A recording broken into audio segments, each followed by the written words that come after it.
नमस्कार, जय श्रीराम. आज श्रावणातला दुसरा सोमवार आहे, श्रावणी सोमवार.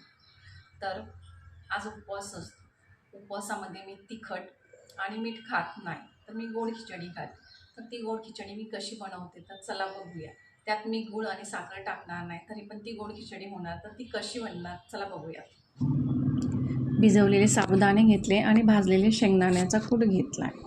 आता हे मिक्स करून घेऊया आणि गॅसवर कढई ठेवून गॅस ऑन करून त्यात साजूक तूप 1 चमचाभर घेतला आहे आणि साबुदाणे आणि शेंगदाण्याचा कूट हे कढईमध्ये ओतून मिक्स करून घेऊया.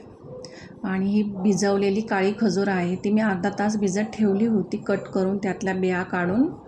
आता ही साबुदाण्याची खिचडी ट्रान्सफर साबुदाणे झाले, त्यामध्ये आता हे खजुरीचे तुकडे टाकूया आणि हे पण परतून घेऊया. त्याचा कलर चेंज होईपर्यंत आपण परतायची.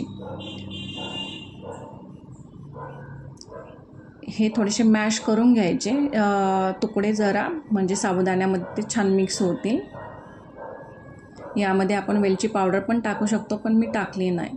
ही खायला खिचडी फार टेस्टी लागते. तुम्ही नक्की करून बघा. जर तुम्हाला माझी ही रेसिपी आवडली असेल तर माझ्या ह्या रेसिपीला लाईक शेअर ज़रूर करा आणि माझ्या यूट्यूब चॅनलला सबस्क्राईब करा आणि बेल आयकॉनवर क्लिक करा, म्हणजे जेणेकरून तुम्हाला माझ्या सर्व रेसिपी तुमच्यापर्यंत पोचतील.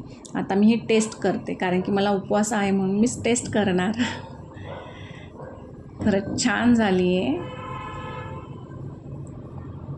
खूप छान झाली आहे. तुम्ही जरूर नक्की करून बघा. Bye bye.